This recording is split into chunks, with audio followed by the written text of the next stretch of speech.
ഞങ്ങളുടെ പൊന്നു കുഞ്ഞിയുടെ ആദ്യത്തെ ഓണം സെലിബ്രേഷനായിരുന്നു ഇന്ന്. ഇത്തവണത്തെ ഓണം അവൻ്റെ ആദ്യത്തെ ഓണമാണ്. പപ്പയുടെ ഓഫീസിൽ ഇടമലയാറ് വെച്ചിട്ടായിരുന്നു ഓണം സെലിബ്രേഷൻ. അപ്പോൾ ഒരുങ്ങണ വീഡിയോ ഒക്കെ എടുക്കണമെന്ന് വിചാരിച്ചു. പക്ഷേ എവിടെ, കുഞ്ഞു കുട്ടികൾക്കുള്ളവർക്ക് മനസ്സിലാവും അല്ലേ. ദേ മുണ്ടും ജുബയും ഒക്കെ ആയിട്ട് അവൻ റെഡി ആയിട്ടുണ്ട്. അങ്ങനെ ഞങ്ങൾ പോകുവാണ്. കാടിലൂടെയാണ് ഞങ്ങൾ പോകുന്നത്. ഞങ്ങളുടെ വീട്ടിൽ നിന്ന് ഏകദേശം ഒരു 6 കിലോമീറ്റർ അടുത്ത് വരും ഇടമലയാറിൽ പോകാനായിട്ട്. ഞങ്ങൾ പപ്പയൊക്കെ നേരത്തെ പോയി. അപ്പം ഞങ്ങൾ സ്ഥിരം വിളിക്കുന്ന ചേട്ടൻ്റെ ഓട്ടോ വിളിക്കുന്ന ചേട്ടനെ വിളിച്ചു. ചേട്ടൻ്റെ ഓട്ടോയിൽ ഞങ്ങൾ ഇടമലയാറ് പോയി. ശരിക്കും വനത്തിൻ്റെ ഉള്ളിലൂടെ തന്നെയാണ് യാത്ര വരുന്നത്.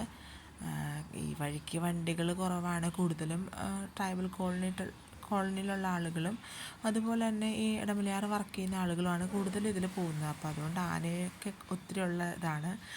ആൾ ഭയങ്കര ആക്റ്റീവായിരുന്നു കേട്ടോ. അവിടെ ചെന്നപ്പോൾ ഭയങ്കര ഡാൻസും പാട്ടും തുള്ളലും മേളമൊക്കെ ആയിരുന്നു.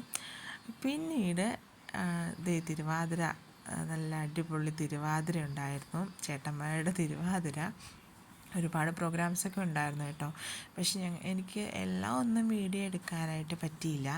അപ്പോഴത്തേനും ഞങ്ങളുടെ പൊന്നുകുഞ്ഞിക്ക് ഉറക്കത്തിൻ്റെ ആണോ എന്താണെന്നറിയില്ല, ആളങ്ങ് സൗണ്ടിൻ്റെ ആണോ എന്താ പ്രശ്നം എന്ന് മനസ്സിലായില്ല. ആൾക്ക് സൗണ്ട് അങ്ങനെ ഇച്ചിരി പേടിയുള്ളതാണ്. പിന്നെ അതിൻ്റെ പ്രശ്നമാണോ എന്നറിയില്ല. എന്തായാലും അതോടുകൂടി ആളൊരു സൈഡായി. ചെന്നപ്പോൾ ഉണ്ടായിരുന്ന ആ ഒരു ഉഷാറൊന്നും പിന്നീട് ഉണ്ടായിരുന്നില്ല. എന്തായാലും പ്രോഗ്രാമൊക്കെ നന്നായിട്ട് എൻജോയ് ചെയ്തു. മാവേലിയുടെ ഒപ്പം ഞങ്ങൾ ഫോട്ടോയൊക്കെ എടുത്തു. ആദ്യമൊക്കെ ഇങ്ങനെ നോക്കുന്നുണ്ടായിരുന്നു, മാവേലിനെ നോക്കുന്നുണ്ടായിരുന്നു. അങ്ങനെ നോക്കി പയ്യെ ഒന്ന് തൊട്ടപ്പോൾ മാവേലി ഒരു വാണിങ് കൊടുത്തു, ഒന്ന് വലിച്ചു പറിച്ച് എടുക്കരുതെന്ന്. പിന്നീട് സദ്യയൊക്കെ കഴിച്ച് ഞങ്ങൾ പയ്യെ തിരിച്ചു പോന്നു.